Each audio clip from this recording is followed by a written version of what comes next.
Ada satu pertanyaan kecil yang menggelitik bagi saya. Sebetulnya iblis itu tempat kediaman asalnya itu di mana? Lalu pertanyaan berikutnya, nanti juga iblis tempat kediaman akhirnya di mana? Kan gitu. Di mana tempat kediaman awalnya iblis? Di surga ya. Jadi ternyata iblis itu dulu penduduk surga. Kata siapa? Ya kata Quran. Kan di Quran itu surat Al-Hijr itu ayat 34 Allah mengatakan, qala, Allah berfirman, fakhruj minha fa innaka rajim. Fakhruj minha, keluarlah daripadanya. Nah, di dalam terjemahan Departemen Agama, nya itu adalah surga. Keluarlah daripadanya. Berarti keluar dari mana? Keluarlah dari surga. Fakhruj minha fa innaka rajim, sesungguhnya kamu terkutuk. Mungkin kita selama ini kan begitu dengar kata iblis itu yang terpikir oleh kita itu neraka saja kan. Iblis itu pokoknya penduduk neraka gitu kan. Padahal dulu ya, setelah Allah menciptakan manusia dan setelah sempurna penciptaan manusia, itu kan saat itu iblis dan malaikat itu disuruh bersujud kan pada manusia yang telah selesai diciptakan oleh Allah itu. Nah saat itu malaikat mau kan sujud. Yang tidak mau sujud siapa? Iblis. Gara-gara gak mau sujud, kemudian iblis itu diusirkan oleh Allah. Dari mana itu? Dari surga. Cuman karena ini kan selama ini kita belajar agama itu kan parsial. Begitu dengar kata iblis itu, yang terpikir oleh kita itu adalah makhluk yang begitu luar biasa, jahatnya gitu kan. Kalau dengar kata manusia, oh itu makhluk yang dimuliakan Allah kan gitu. Kalau dengar kata malaikat, oh itu makhluk yang ya tidak pernah berbuat dosa gitu kan, karena tidak punya nafsu katanya malaikat. Betul nggak? Nah, padahal sebetulnya malaikat dan iblis itu include di dalam diri manusia. Ini yang kemudian dipahami secara parsial, dan itu yang kemudian menjadi sangat berbahaya. Kalau kita dengar kata iblis, yang terpikir oleh kita adalah makhluk yang terkutuk, ya kan? Makhluk yang tersesat kan gitu. Sejauh-jauhnya sesat ya iblis kan gitu. Betul? Oke. Sekarang saya ingin mengajak kita untuk berpikir jernih, tetapi berpikir berdasarkan Quran.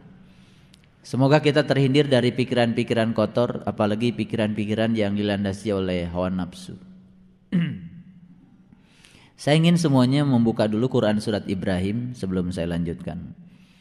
Surat Ibrahim itu surat yang ke-14, itu sebelum Quran surat Al-Hijr. Ya.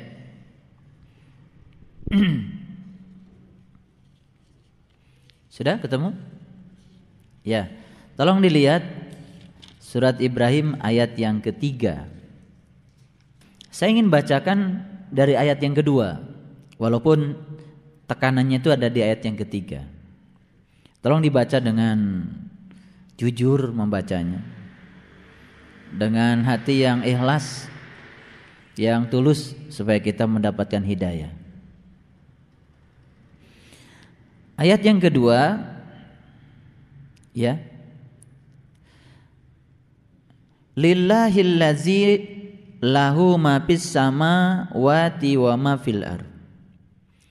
Allah lah yang memiliki segala apa yang di langit dan di bumi. Jadi yang di langit dan di bumi kepunyaan siapa? Kepunyaan Allah. Kita ada di mana? ada di bumi kan. Nah, kalau yang di langit dan yang di bumi kepunyaan Allah dan kita ada di bumi, berarti kita juga kepunyaan Allah. Kalau kita juga kepunyaan Allah, lalu pantaskah kita merasa memiliki sesuatu yang ada di bumi ini? Tidak pantas kan? Tapi suka nggak merasa memiliki? Suka. Saking merasa memiliki itulah kita kemudian mencintainya, ya kan? Saking mencintai itulah kita sering menderita, terluka ketika sesuatu yang kita cintai harus pergi dari kita. Betul? Itu yang kemudian disebut sebagai keterikatan. Jadi sebetulnya penyebab utama penderitaan manusia itu ya keterikatan itu. Keterikatan itu sebetulnya bukan keadaan cuek, bukan keadaan acuh tak acuh, bukan. Keterikatan itu sebetulnya bisa diartikan kita menjalani hidup dengan serius, mengerjakan apapun dengan serius, tetapi kita tidak pernah memikirkan hasil yang kita kerjakan. Karena keterikatan itu biasanya bukan di proses, keterikatan itu biasanya adanya di hasil akhir, sehingga sering mengganggu proses ketika kita melakukan pekerjaan. Itu sebabnya saya menafsirkan yang namanya kesuksesan itu bukan pada hasil akhir sebetulnya. Kesuksesan itu sebenarnya terletak pada kualitas proses. Jadi seseorang yang telah melakukan suatu proses dengan prosedur yang benar dan prosesnya itu cukup berkualitas, maka sebetulnya dia telah sukses. Walaupun pada titik akhir tidak mencapai yang dia ingin, tapi kan mencapai yang Allah ingin. Ya kan? Sebenarnya kesuksesan itu bukan sesuatu yang nyata kalau menurut saya. Kesuksesan itu adalah hayalan dan adanya di pikiran. Yang kenyataan itu ya yang diproses itu. Jadi kualitas proses itulah sebetulnya kesuksesan. Makanya saya sering mengatakan tidak usah selalu berorientasi untuk menjadi orang yang berhasil, tetapi berorientasi untuk menjadi orang yang bernilai. Nah, nilai kita itu adanya di proses.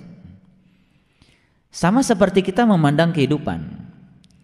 Ketika orang ditanya berapa deposito Anda, kemudian dia jawab sekian triliun misalkan. Lalu sebagian orang mengatakan, oh Anda sukses karena telah mengumpulkan sejumlah uang yang begitu besar. Tapi ketika dia ditanya, pernahkah Anda berbagi dengan apa yang Anda dapat? Ternyata dia tidak berbagi, terus saja mengumpulkan.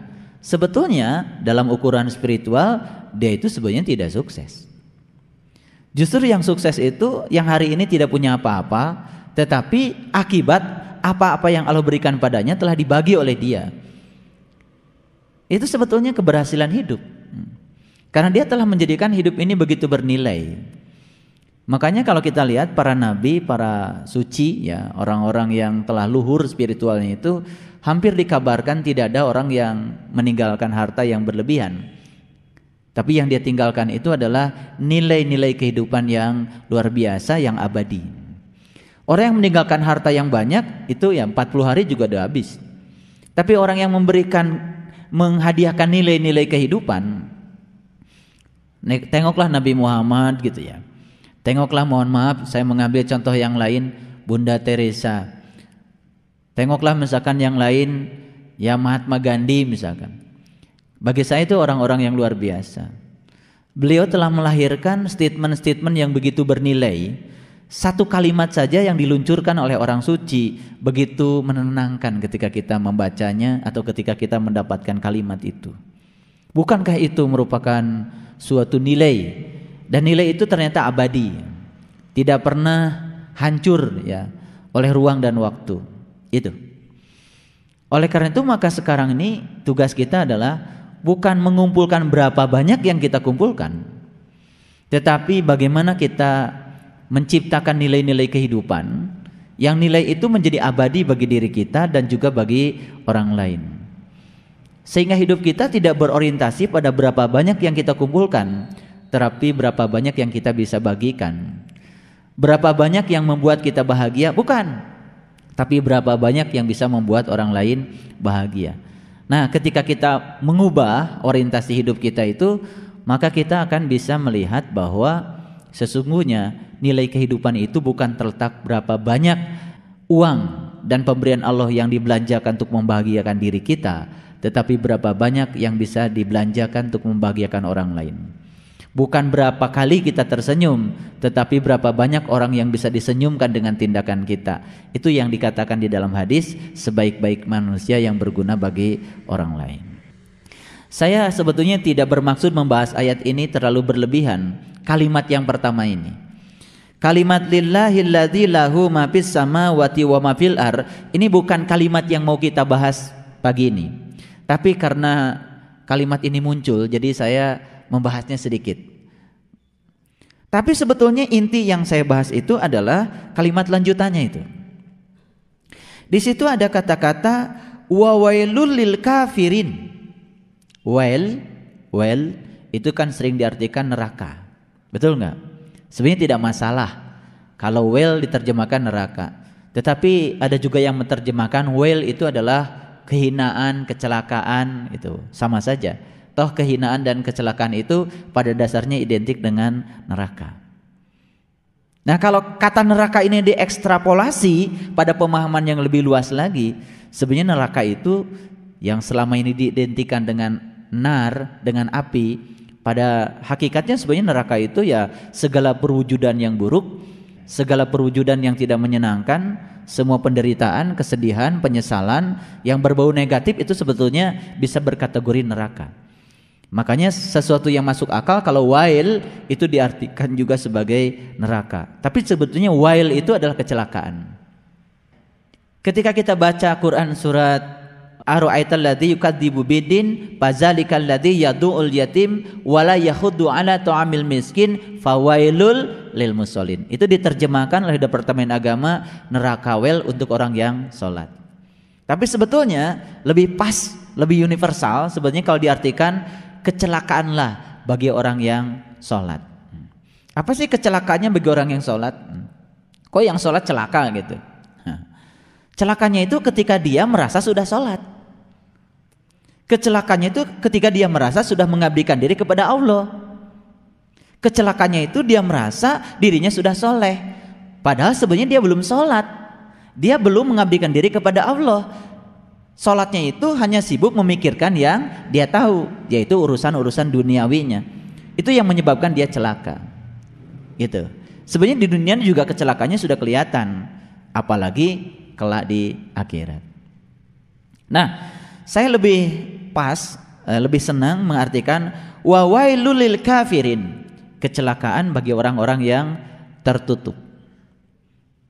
Ya, tertutup penglihatan kolbunya. Kenapa? Ya. Min azabin syadid. Nah, di sini ada kata-kata karena siksaan yang sangat pedih.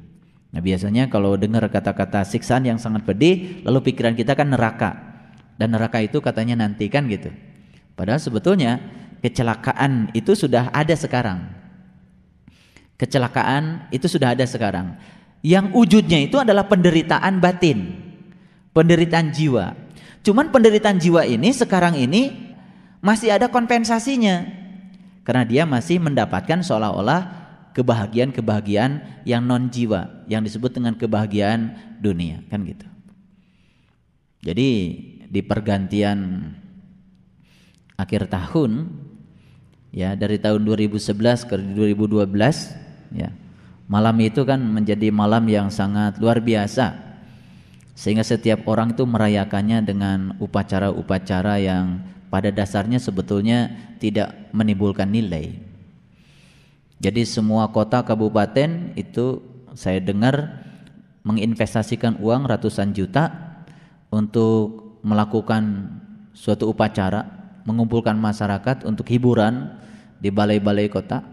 Ya, ada karaokean, ada bakar petasan, ada bakar kembang api, dan itu ternyata jumlahnya itu ratusan juta.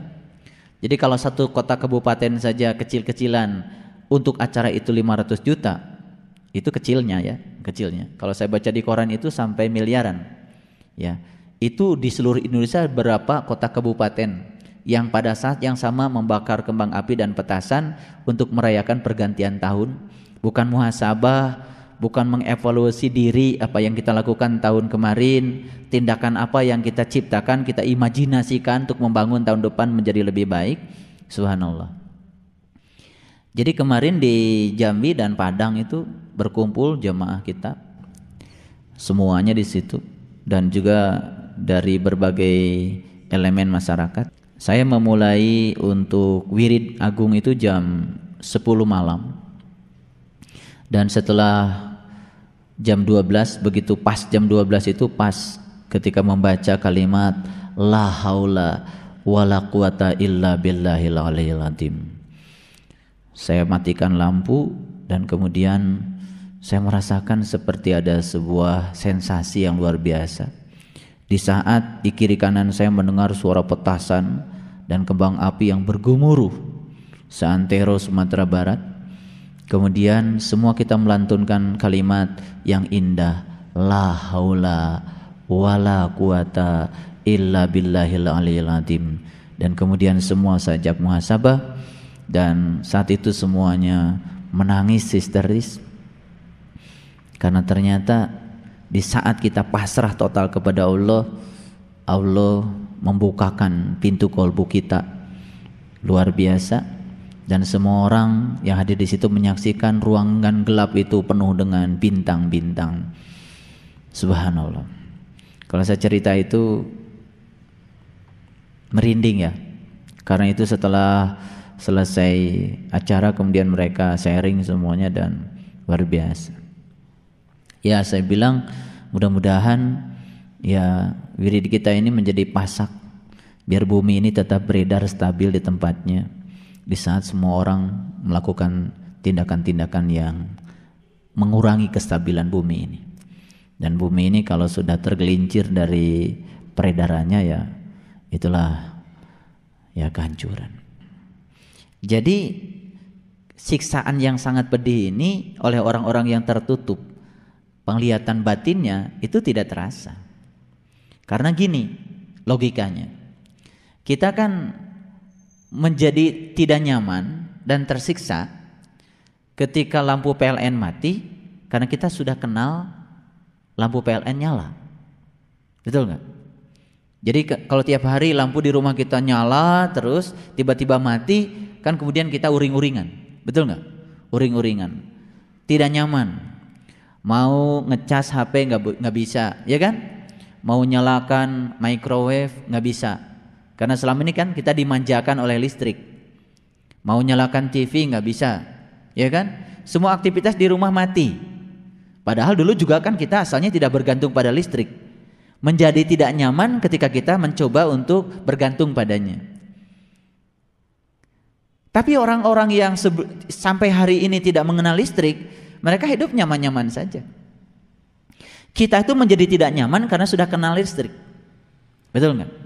Jadi orang yang belum kenal listrik sebetulnya nyaman-nyaman saja. Nah, siksaan jiwa, siksaan batin, ketika seseorang masuk pada kegelapan yang luar biasa, itu terasa siksaan itu menyesakan saat dimana kita sudah mengenal bagaimana nikmatnya ketika berada di alam yang terang benderang. Betul. Nah, tetapi mereka yang sampai hari ini tidak merasakan nyamannya di alam yang terang benderang, mereka gelap-gelapan tidak masalah. Padahal itu suatu siksaan sebetulnya. Nah, cuman siksaan itu dialihkan dengan kesenangan-kesenangan duniawi yang bisa mereka ciptakan. Bakar kembang api, bakar itu, ya karaokean macam-macam. Saya tidak mengatakan karaokean salah. Tidak. Tetapi kalau misalkan sudah melampaui batas kan jadi ujungnya hura-hura kan gitu. Kemudian ayat berikutnya, tolong diperhatikan ya. Kenapa orang itu mendapatkan siksaan yang pedih? Kenapa orang yang tertutup itu mendapatkan siksaan yang pedih? Kemudian Allah mengatakan alladzina yastahibbunal hayatud dunya. Penyebab utamanya itu sebenarnya cuma satu, yaitu menyukai. Sebenarnya kalimat yang dipakai itu yastahibbu. Nah, yastahibbu itu sebenarnya mencintai. Ini bukan sekedar menyukai ini, yaitu orang-orang yang lebih mencintai sebetulnya kehidupan dunia daripada kehidupan akhirat, ya. Alladzina yastahibbunal hayatad dunya 'alal akhirah. Gitu. Nah, kalau kita baca kalimat yang berikutnya, wa yasudduna an sabilillah wa yabgunaha iwaja. Nah, yang berikutnya adalah menghalang-halangi jalan Allah dan menginginkan jalan Allah itu bengkok. Dan yang terakhir, ulaika fi dhalalim ba'id, mereka itu berada dalam kesesatan yang jauh. Dolal itu sesat, ba'id itu artinya jauh. Kan gitu. Ba'id sudah jadi bahasa Sunda kan? Ba'id gitu ya. Ih, bararaid kan gitu. Sudah jadi bahasa Sunda, itu dari bahasa Arab. Bahasa Arab itu ba'id itu artinya jauhnya jauh banget gitu. Nah, sesat saja sudah bahaya, ini sesatnya tuh sejauh-jauhnya sesat. Jadi kalau kira-kira kalau sesat yang dekat tuh kayak gini, mau ke Miskatul Anwar tapi masih putar-putar di sekitar Bandung, itu sesat juga sih, cuman mending gitu, udah Bandung. Nah, ini mau ke Miskatul Anwar di Cimahi tapi masih putar-putarnya di ujung Pandang kira-kira, atau masih putar-putarnya di sana di Afrika misalnya. Ini sudah ba'id ini, ba'id. Saya cuma ingin membedakan sesat yang biasa dengan sesat yang ba'id, sesat yang amat jauh. Nah, sekarang kita takar dulu diri kita. Kita takar diri kita. Ternyata di ayat ini dikatakan orang-orang yang mencintai kehidupan dunia lebih daripada kehidupan akhirat, satu, itu saja sudah termasuk sesat yang sejauh-jauhnya sesat. Ya, kalau kita menakar semuanya, ayat ini diterapkan pada kehidupan kita, siapa di dunia yang tidak sesat? Kalau sesat itu salah satu cirinya adalah mencintai kehidupan dunia lebih daripada kehidupan akhirat, siapa di dunia yang tidak sesat? Betul nggak? Ini Quran. Salah satu ciri sesat yang sejauh-jauhnya sesat adalah orang yang mencintai kehidupan dunia melampaui kehidupan akhirat.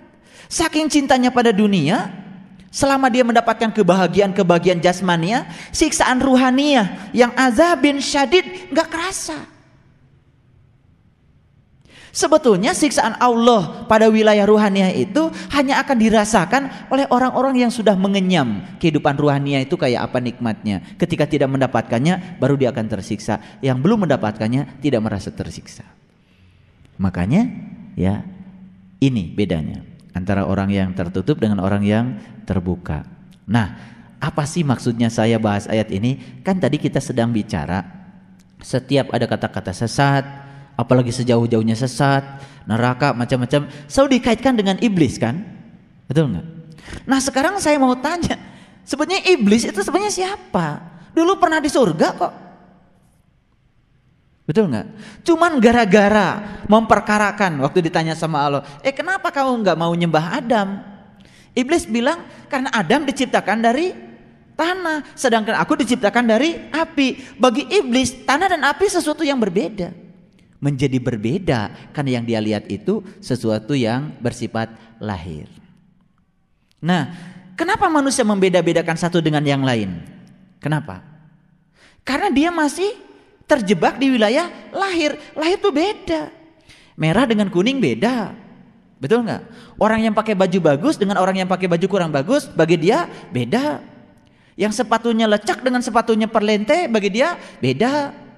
Yang badannya tinggi dengan yang rendah bagi dia beda. Yang badannya putih dengan badannya hitam bagi dia beda. Selama kita masih ada di wilayah yang bersifat jasmania, yang muncul itu adalah kebiasaan membeda-bedakan. Jadi yang suka membeda-bedakan manusia satu dengan yang lainnya, berarti menurut Quran secara hakikatnya dialah sebetulnya iblis.